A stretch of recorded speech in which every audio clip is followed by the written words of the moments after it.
grieving. Some families will be lost to one another forever. To those of you who face the difficulties of reconnecting with family and establishing ongoing relationships, we say sorry. We offer this apology in the hope that it will assist your healing and in order to shine a light on a dark period of our nation's history. To those who have fought for the truth to be heard, we hear you now.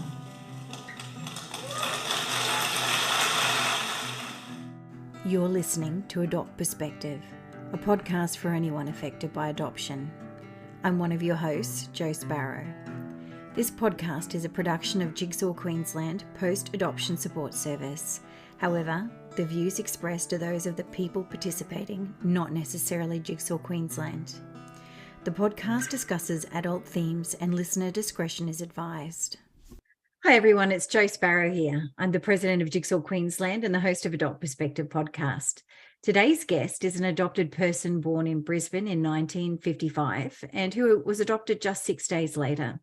Helen Weder has since gone on to meet her mother in the 70s and her father only 3 years ago through an AncestryDNA test. She is now working through her experience while writing a memoir and hopes that her story might help others. Welcome to Adopt Perspective. Helen, I'm so happy to have you join us. Thank you, Jo. I'm happy to be here. It's great. Helen, could I just start by asking you to share with us what it was like for you growing up adopted?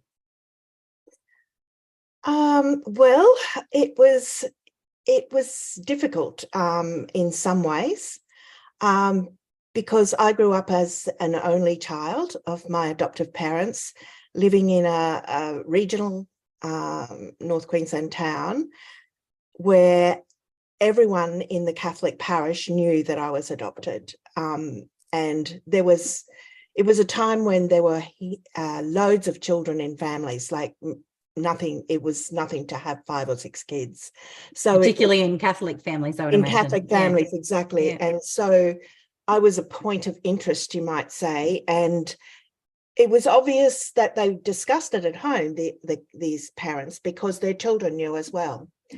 And some of them, a few, of course, always a few, they taunted me with it. And even though that wasn't the first time I knew I was adopted, but it was still a shock. It affected me viscerally. I was shaking and embarrassed and red-faced, and I just wanted to get home. I didn't want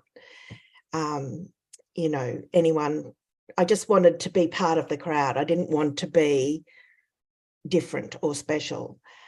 And at the time I had, an uncle and an aunt who couldn't have children of their own. And I don't know how I was told this, but somehow I absorbed it, that Uncle Jack and his wife wouldn't consider adoption because they thought there was a thing called bad blood, that you might be getting someone else's bad blood, in inverted commas. And so they never had children. And I know my aunt would have loved to have had children. So it was really sad for her. But there were often comments made by the more extended family like, "Oh, isn't it amazing how she looks like her cousin, or she acts like her cousin?" And I wonder why. Well, of course, it was because of my environment. I learned the gestures, the way of speaking, the culture from my adoptive family. And it's an interesting, because you've got both happening. You've got your DNA influencing it. And then you've also got your environment where you're being brought up. And so all of those things contributed to who I am today. Adopted children can be great chameleons in order to fit in and remain safe and not be, given away again. Yes. Yeah. I was a very sensitive child. I wish I wasn't, but I was. I was very lacking in self-confidence, anxious. And my parents did their best to try and deal with this, but they didn't have the skills all the, understanding of psychology, and what I needed was a lot of reassurance. And I didn't really get that, although I was very well looked after in terms of, I never went without. I was given music and speech and drama lessons. I was given all those things, and I went to a nice little stable school where I didn't have to change schools or do any of that traumatic stuff, which was good, because I think I would have reacted badly if I had. But I still felt different. And I was sort of an add-on to the family. Yeah. My cousins dispute that. When I speak to them today, my adoptive family cousins, they say, why would you want to see your original family? Because you were part of us. And I know I am. It's like I'm a split personality. I've got this shadow self, like following along behind. But yes, my memories, all of that, come from my adoptive family experience. Yeah.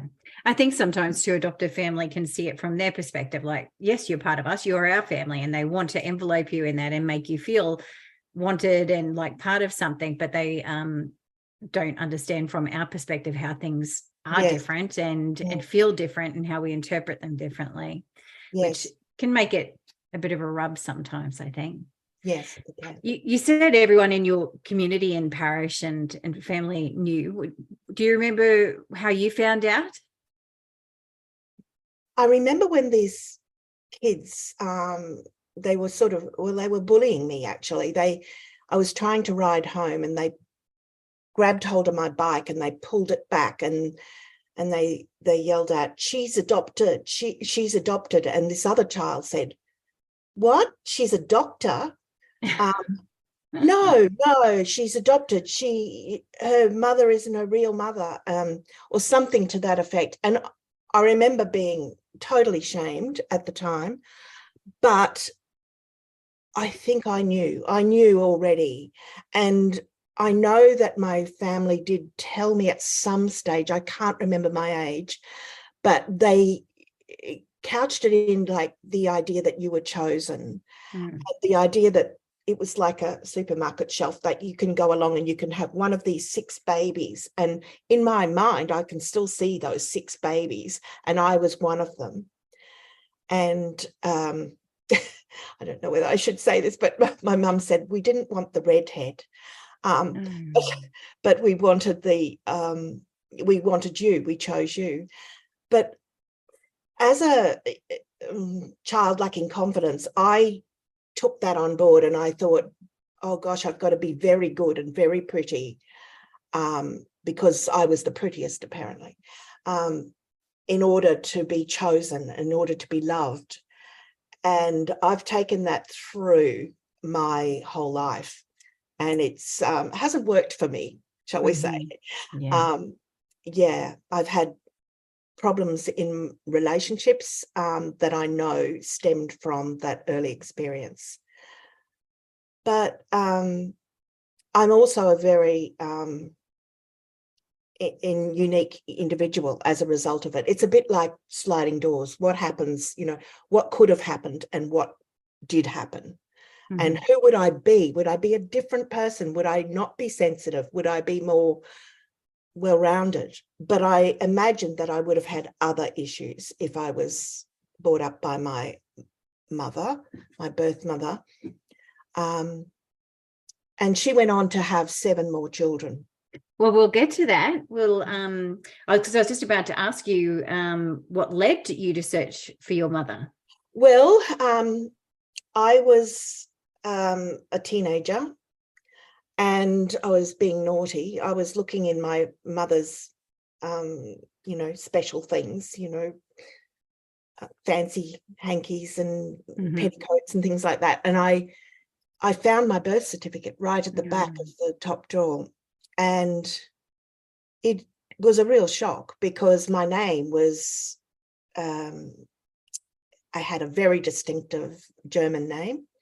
So just for our listeners, this is not the birth certificate extract that most of us would have seen, and it's the only one that we would have seen. This, you're talking about your original birth certificate. This was the original one, yes. Which is not usual for an adopted family to have that certificate. I know. But it may have been about the circumstances of my adoption, because it wasn't you get to choose your baby and it's random. This was a privately arranged adoption through the Catholic Church. Okay.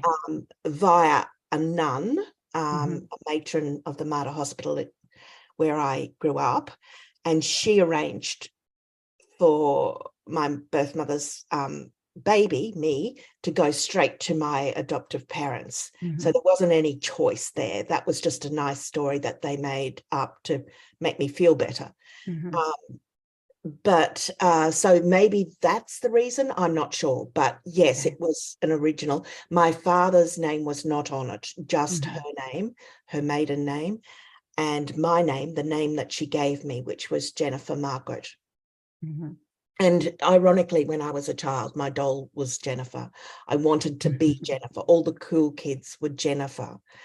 And I mean, in retrospect, I'm fine with Helen. I think it's a lovely name, but it's strange that was my experience. I think my mother must have been eyes popping out of her head when I did that. But so I kept that secret to myself because I knew Mum would not be happy about I it. just say that I love that you did that. Like I did something like that too, except I knew that my mum had applied for some information and she said, you can have it when you're like 16. I was probably 10 at the time, which was just a stupid thing to tell me that she had it. Because as soon as she was out, I went hunting and I read that thing and I never told her. So I do love hearing about adopted people who go, right, you're going to keep it from me. I'm finding it. And I had to remember the spelling because it was quite a distinctive name as well. But well done, you. Yeah, well, it must have been. And then, I ended up getting married very young. I ended up in the same situation as my mother had, pregnant while single. And at that time, I was offered the choice of adoption, but I said, no, I wouldn't be doing that with my baby because of my own experience. I just instinctively felt that it wasn't right. So Helen, that would have been instead. Would that have been like in the 70s that happened to you? It was early 70s, yes. Which is quite amazing that you were able to resist what I would have thought would be quite a lot of pressure. It was only because I was adopted that I was so forthright in saying no. Yeah, because I mean that was the height of everything. Most babies. My mother even suggested going away to Sydney and staying with an aunt and adopting the baby out there, and I said no.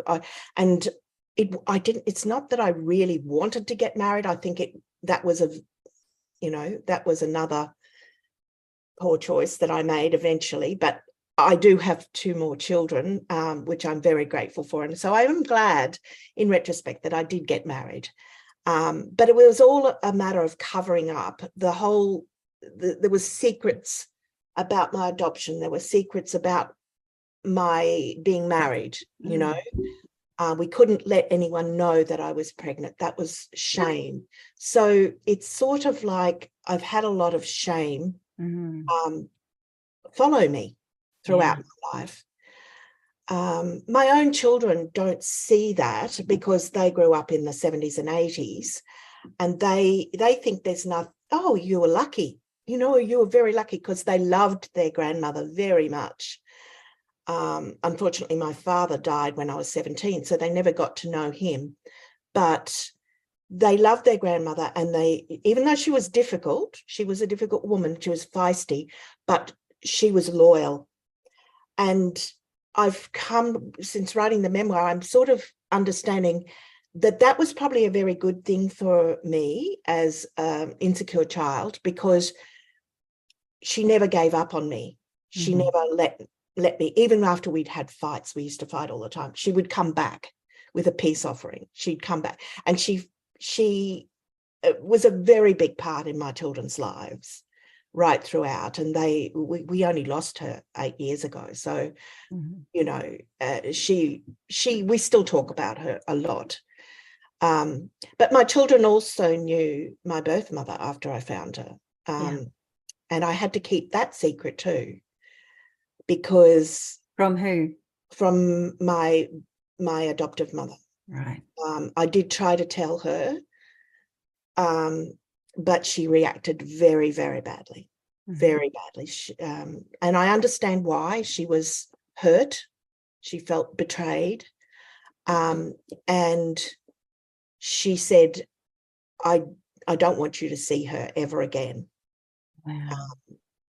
You're not to see her. And of course, that puts me into the situation of being a liar. Then I had to lie, and my children had to lie, and they were wonderful. Actually, we had all these uncles and aunties to my children. Who my kids weren't that much younger than my birth mother's kids, and we sort of used to meet them once a year, and as they travelled up to North Queensland. And you know, sometimes one of my kids would just slip up, but Mum was getting hard of hearing by that stage, so she'd often miss the name, and we fudge it, But it wasn't that I loved my birth mother more. In fact, I found it very difficult to establish that connection, even after I'd met her. On the surface, I was the dutiful, like a good daughter to her, like a returning daughter. I took whatever she was willing to give me and tell me, and I never challenged her, even though I was in contact for 40 years before she died. I just accepted it, and she was still ashamed. Yeah. Let's step back a moment to, so you had her details that you'd found in your mum's drawer, and you hung on to that for a lot of years. So what? Well, it was a Woman's Weekly, or no, perhaps New Idea, I don't know, one of those magazines. And I was living in an isolated, very one-horse town, basically, where my husband was teaching, his first teaching position. And I read the magazine, and it had an article where there was a reunion between an adopted person and their original mother. And that spurred me into action. I just wrote to Jigsaw as a result of that. And I just forgot about it then. It didn't happen instantly, but perhaps a year or two later, they got back to me and said, "We found your mother." Oh, wow. And I think that was a lot to do with the fact I had a very unusual name. Yeah. And they contacted her, and she said yes, she would correspond with me or see me in some level. Luckily, she had told her new husband. She felt that he deserved to know that that she'd had this baby. He was okay with it. So one day I flew down, left my baby in the town where I lived, and flew down to Brisbane to meet the whole family. I was 24. And you'd been in contact with her by the time you physically met her for about 2 years, is that right? Yes. Well, the timing, I can't quite remember the timing, but we were writing letters. She would send me photos, and I would write letters, lots and lots of letters back and forth. And I think that was comfortable for her at that time. But she had children as young as 10. Wow. And my eldest daughter was 4, perhaps, at the time. Yeah. So, we corresponded, and then I found an opportunity where I could fly down. I literally went for the day. I didn't stay, because my adoptive mum would have known, why were you going away? Why are you leaving your baby? So she picked me up from the airport, and I met her. And I know I've envied adoptees and their relinquishing mothers who fall into each other's arms and just know it was right. This is my mother. This is my original family.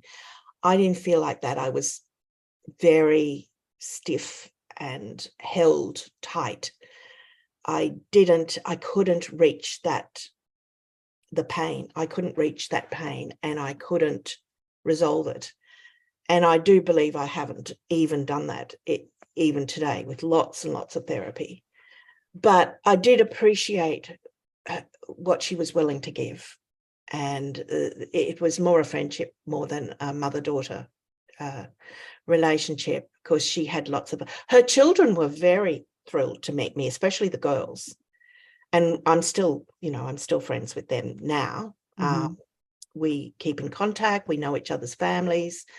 Yeah, and I'm grateful for that, because you would think that as children of a large family, they would be horrified to think, oh no, not another one. But they weren't. They were very welcoming. So I'm grateful for that. So yeah, that went on for 40 years, basically. We'd see each other maybe once or twice a year, very rarely. And she died in 2019, and I was there at her bedside when she was in the process of dying.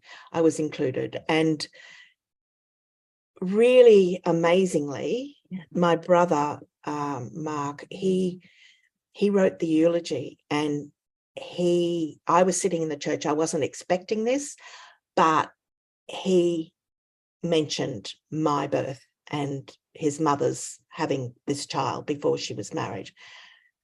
The priest nearly had a heart attack. He went red. You could tell he was very angry about that disclosure. But again, we have the secrets, the secrets keep coming after us. But I was very grateful that Mark did that. And I think a lot of people in the church would have been surprised, because whenever my mum, my birth mum, ever told anyone, and I was often there when she told them, she'd say, I've got 7 children. She never, ever changed it to 8 children. And I know that was because she was deeply shamed by the whole process. And she shouldn't have been, of course. We know that now, but she was. And the Catholic Church certainly has a lot to answer for all these mothers and their babies. Yeah. I was brought up a Catholic, but I'm no longer a practicing Catholic. Yeah.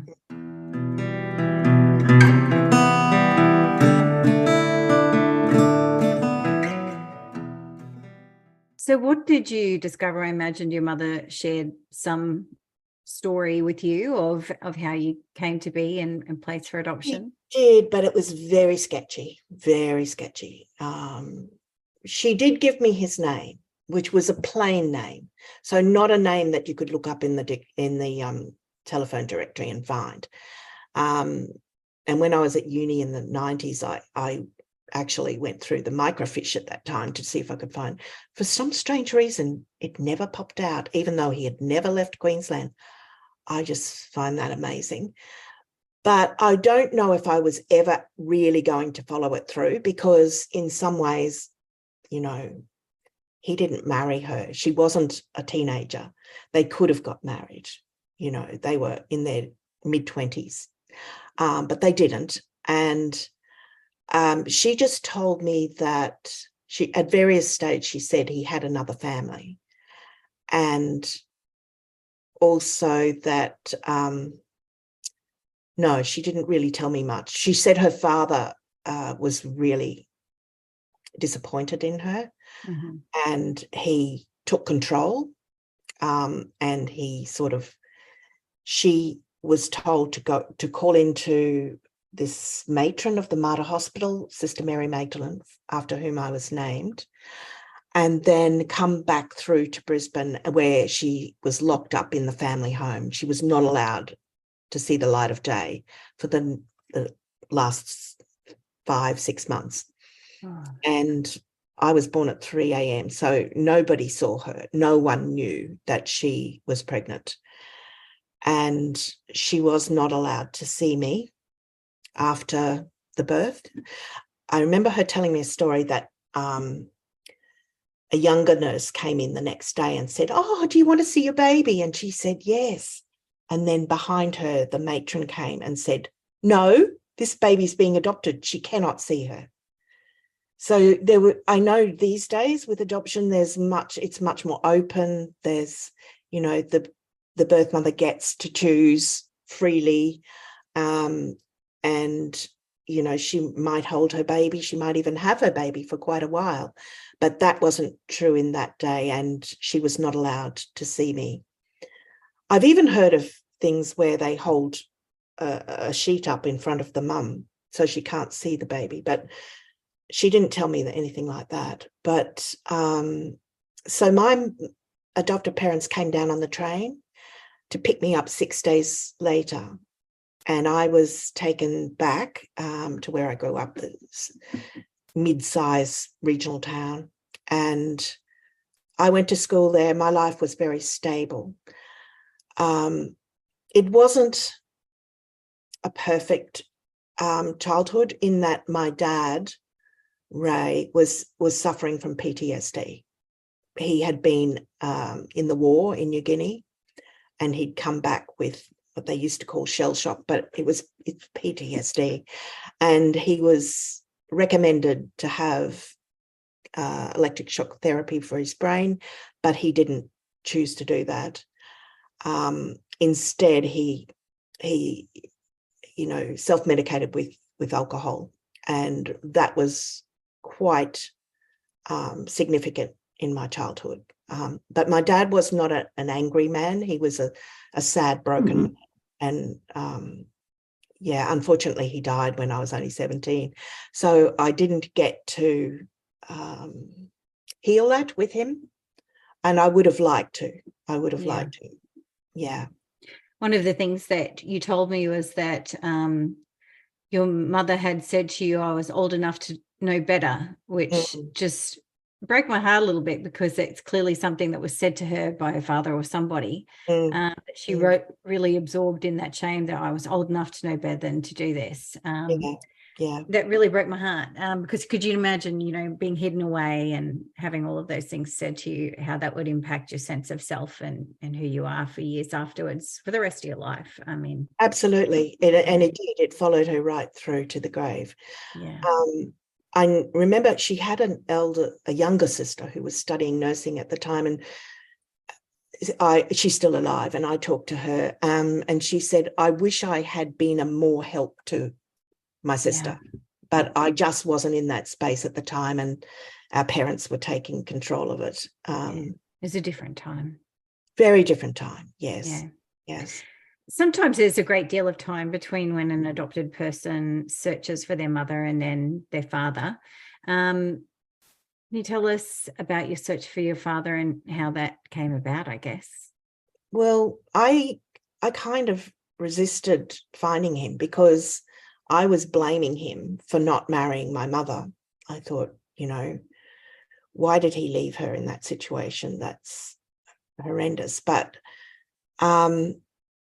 no one has ever really come clean about this. But I decided to do my DNA because I'm interested in family histories, and I actually did family tree for my adoptive family as well, and my children's father's family, and also for my birth family. I started that later, actually, and I got a DNA test, and it turned up with matches. You have close matches, and these people weren't close, but they were cousins. And I contacted them, and they said, well, your father is still alive, but we are not going to be the conduit to him.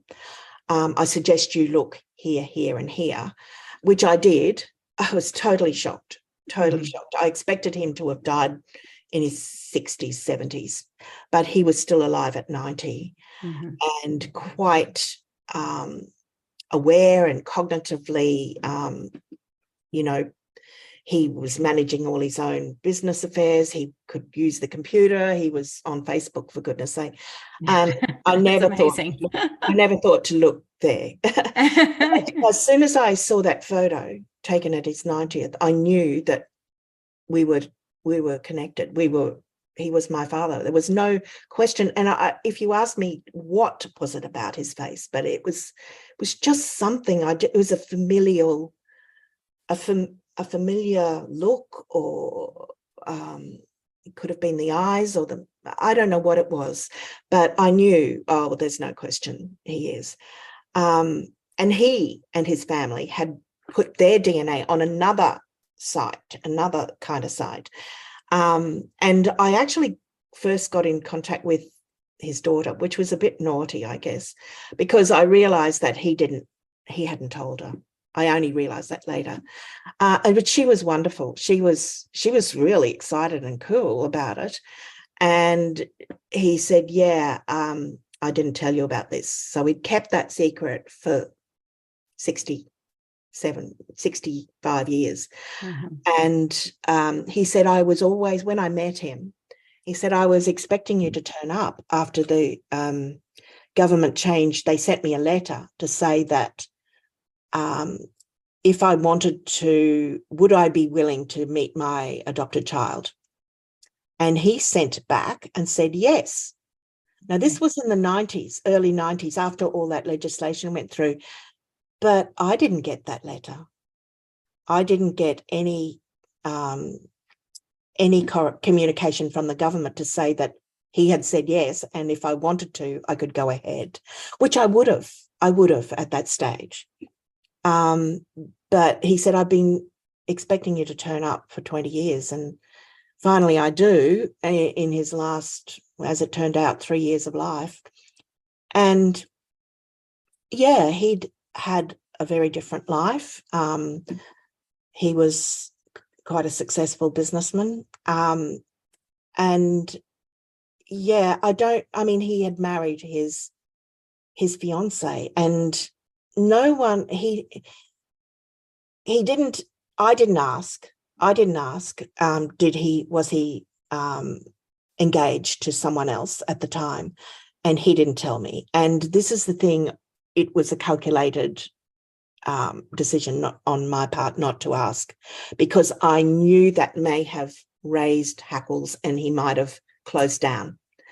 So I just went with his story that, they met at a dance, they were dating, and I think he offered, we were too young, and I didn't push it. I just accepted that. Okay, he was too young at 25, but yeah, there were reasons that they never. I think that it was a significant relationship. I gather that there was romance and love, certainly on my mother's part, but for whatever reason, it didn't happen. And now I have 9 half siblings on the planet because of that decision. From only child to 9 half siblings. Yeah, I know. It's freaky because when I meet them, I have to keep in mind, I share blood with these people. Like, oh, isn't that weird? Because I don't have the history, Yeah, it's interesting. It puts you into a dilemma, really. So you've got now a lot of connections that you've made, and although your parents have passed away, there were still new connections that came into your life. What have they brought to your life? Well, I don't know. I'm actually meeting my father's daughter tomorrow for lunch. She's popping through on her way to the south, and we've met up quite a few times since. And it's not an intense relationship, but it's there and it's appreciated. It's appreciated for what it is. My siblings were very much into the whole idea of blood being important. It was interesting. So, you're just like mum, or, yes, that comes from dad, or, they like to see the things that make you part of their family. And ironically, I do look more like my mother than any of my sisters do. I don't know. That was just a, lucky dip, I guess. And yeah, it's good. It's good to know, but it's not quite the same as having been grown up with them. It's not quite the same. And when I was a child, I wanted more than anything to have a sister. Yeah.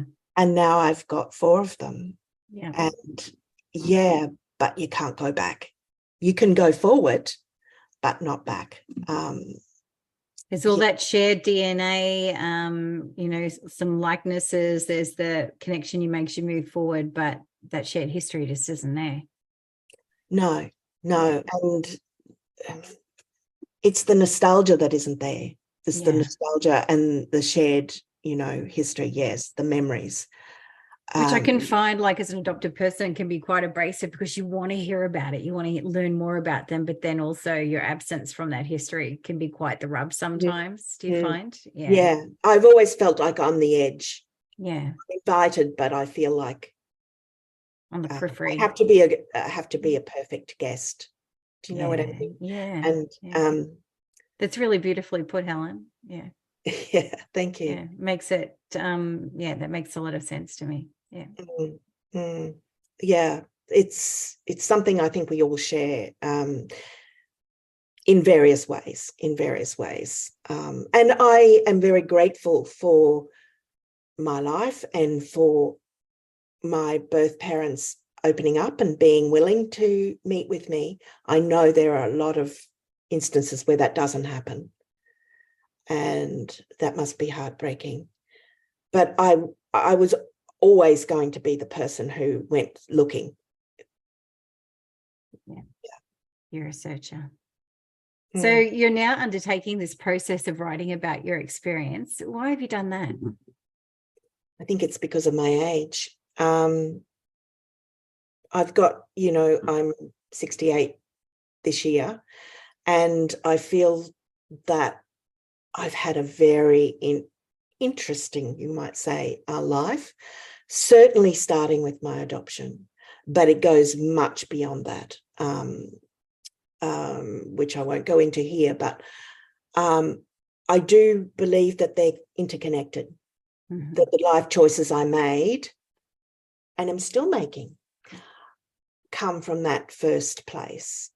So I wanted to write it down for my own healing, for my children, I guess, although they don't seem very interested, but, perhaps they will when they see it finished. I think they're worried.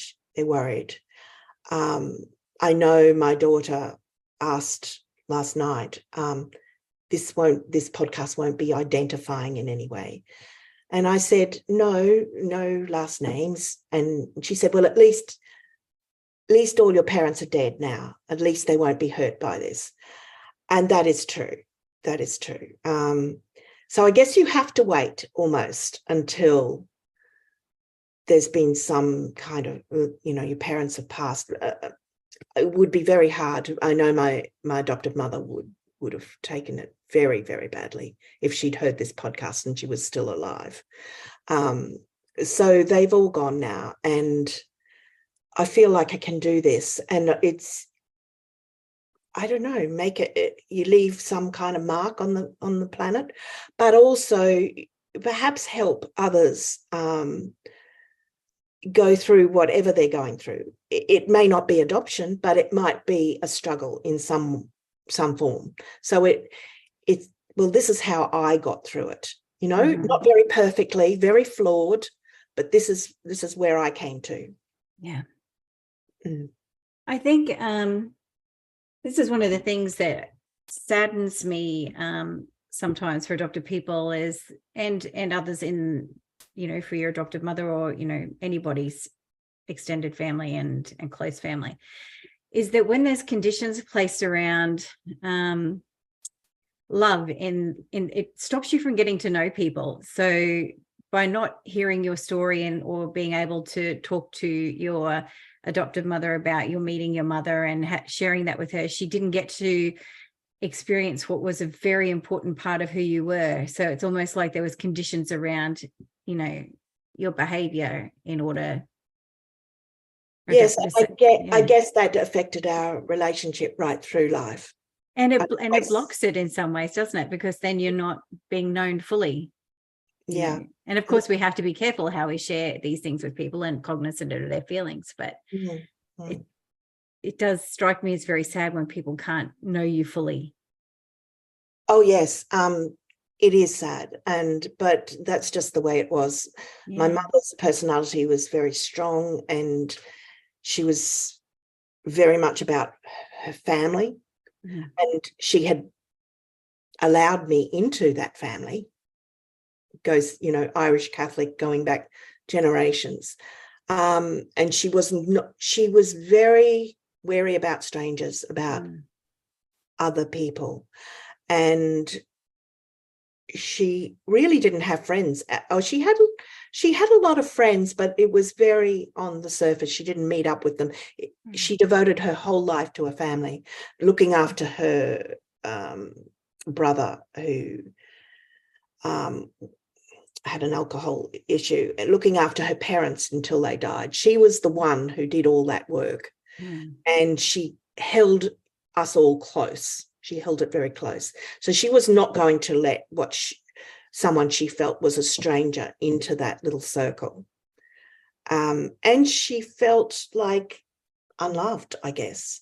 And I did assure her at the time that, Mum, this is not going to change who we are. I had 3 little children at the time, and they loved their nanny, And she said, well, if you do this, that's the end of it. So it was a very strong warning, do not do it. But I still went and did it. What does that say about me? I don't know. I felt like I could manage this secret for 40 more years. It's ridiculous. It's a lot. I know in my family, I was encouraged to look, and, that was never a problem. But I also feel that particularly my adoptive mother still wants to control the narrative of how things were for me. Or, we didn't steal anybody from anyone, because the idea of forced adoption makes her feel like she did something wrong, which she didn't. Yes. And you were happy with things like she always wants to control how I feel about things. Because perhaps to consider anything else would hurt or feel bad, or I don't know what it is. But I actually happened to mention the fact that we're now actually calling it forced adoption. And my eldest daughter yesterday said, it wasn't forced, Mum. Because she knew my birth mother, she knew her well. She said, B didn't, she wasn't forced. It wasn't like the stolen generation. I said, no, they were stolen, but this was forced. And there's an akin to that. When you've got no other choices. And exactly. And she said, well, you can't blame her. I said, I don't blame her. I'm just saying that this happened. So the whole idea of forced, people are reacting to that, very strongly, especially on the adoptive side. It's a problematic word for a lot of reasons, but it's also a necessary word. I mean, they needed to come up with a word because you have to be able to communicate things, and put them in packages, so to speak, so that people can understand what they are. And there has to be words. And I personally can't come up with a better one, but I do see the problems with the current one. Yes. And until I had got in contact with Jigsaw this year, even though I've been living in Brisbane for 30 years, I hadn't thought of it as forced. But then I realised it was. There were a whole lot of alliances that were working together to convince or, to make this young woman who was pregnant choose what they felt was best.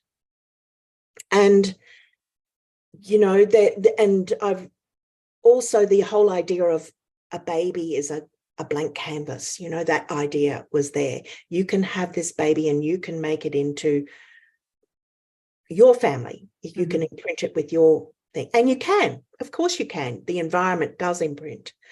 But there's all this other stuff that comes with it. And I've been reading a lot about epigenetics recently, and, the fact that it can come down not just from the parents, but further ancestral stuff can come through. So we are very unique, I guess. And the outcomes will vary. The idea that, I know some people who aren't at all worried that they were adopted. I think my kids wish I was one of those people. I don't know if those people are those people, though. Most of the people in my life would have thought that I didn't have any issues about being adopted, because I don't talk about it with a lot of people, because you get a lot of really horrible or ignorant things said back to you. So I'm careful about where I share and how I share. Yes. And also your perspective changes over the years as you start to think about things more, as more life experiences happen to you. And so what you might have thought about your experience when you were 19 is different to what you would think about it when you're, in your 50s or older. It changes. So you can't nail that down. And the fact is you don't really know how a person feels about their adopted experience, because they're probably not going to sit down and pop a vein to you. You know what I mean? I feel like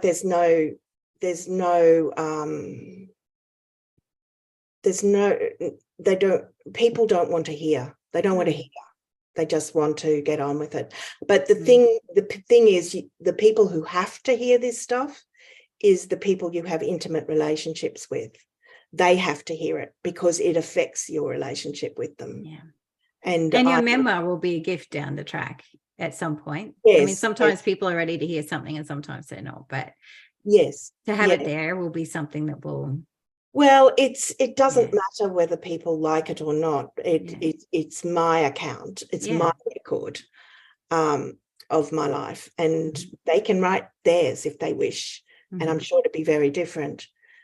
But I'm just putting it out there, and see where that goes. I wish you all the very best with it, Helen.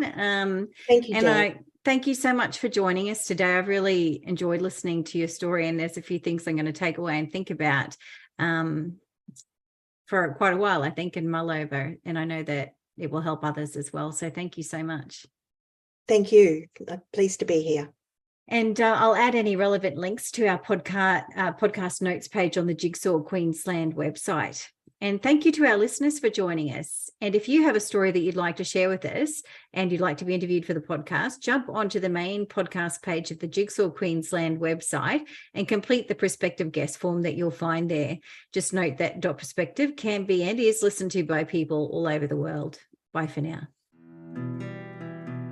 Thanks for listening to the Adopt Perspective podcast.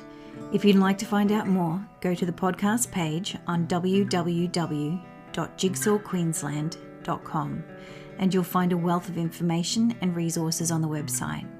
If you reside in Queensland, you can reach Jigsaw Queensland's Forced Adoption Support Service on toll-free 1800 210313, or you can call Jigsaw on 07 33 58 6666.